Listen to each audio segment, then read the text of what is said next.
Meron itong isang 127mm Mark 45 naval gun, dalawang Rafael Mini Typhoon machine gun, Phalanx close-in weapon system, at mga 50 caliber heavy machine gun. Merong air defense capability at ANZAC class at armada ito ng mga air-to-surface missile na si Sparrow na dinivelop ng kumpanyang Raytheon ng Estados Unidos. Armada din ito ng Mark 41 vertical launch system na mayroong 8 SEN na may ahalin tulad natin sa planong ikabit sa mga Jose Rizal class frigate at dalawang Mark 32 torpedo tubes at capable na makapagdala ng mga anti-submarine helicopter na katulad ng mga 8H Seahawk anti-submarine helicopter. Kung pagkukumparahin pa natin side by side ang mga ANZAC class at ang mga kasalukuyang naval asset ng Philippine Navy, mas maraming i-offer at advantages ang ANZAC class at mas maganda din ang mga defense and offensive weapon ng mga barko kung ikukumpara natin sa kasalukuyang naval fleet ng Philippine Navy. Sa ngayon ay walang formal na kasunduan ng Pilipinas at bansang Australia kung ibebenta ba nilang sa ngayon. Walang formal na kasunduan ng Pilipinas at Australia kung ibebenta ba nila sa Pilipinas o magiging military aid ang mga kakadecommission lamang ng mga HMAS ANZAC kung mabili natin ang mga lumang frigate ng Australia o kung suswertihin ay magiging military aid para sa Philippine Navy.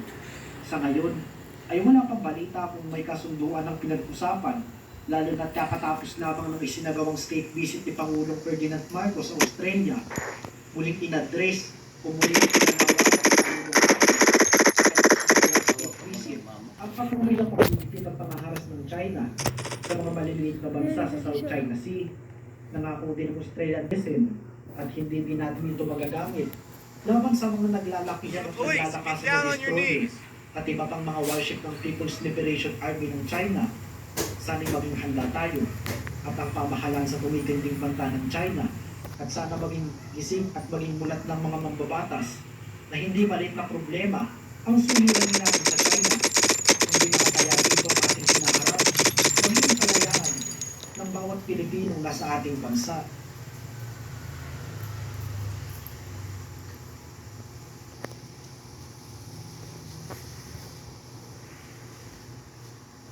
This is for everyone who's ever been told, sayang ka. For anyone who's ever heard, kababae mong tao. Or maganda ka sana, kaya lang. While others expect us to fit in their timelines, we're building homes and dreams at our own pace. Having a first baby, thriving career at 41. Sayang pa yun?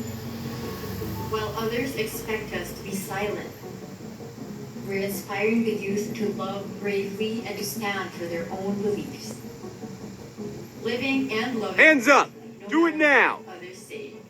Sayang ba yun? Follow While me, others Roger. deny us a seat at the table,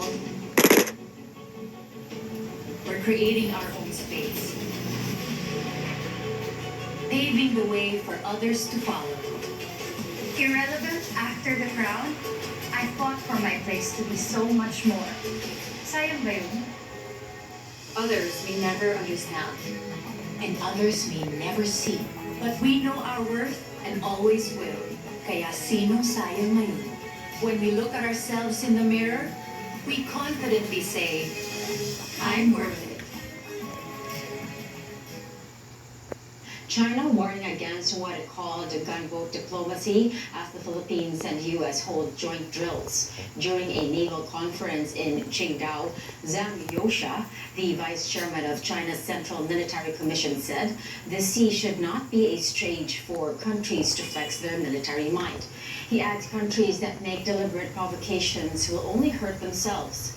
He insists China remains committed to resolving maritime Open and disputes clear. through dialogue.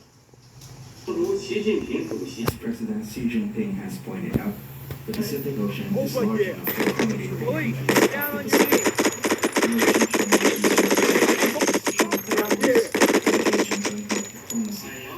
rather a big stage for peaceful coexistence and the promotion of common interests.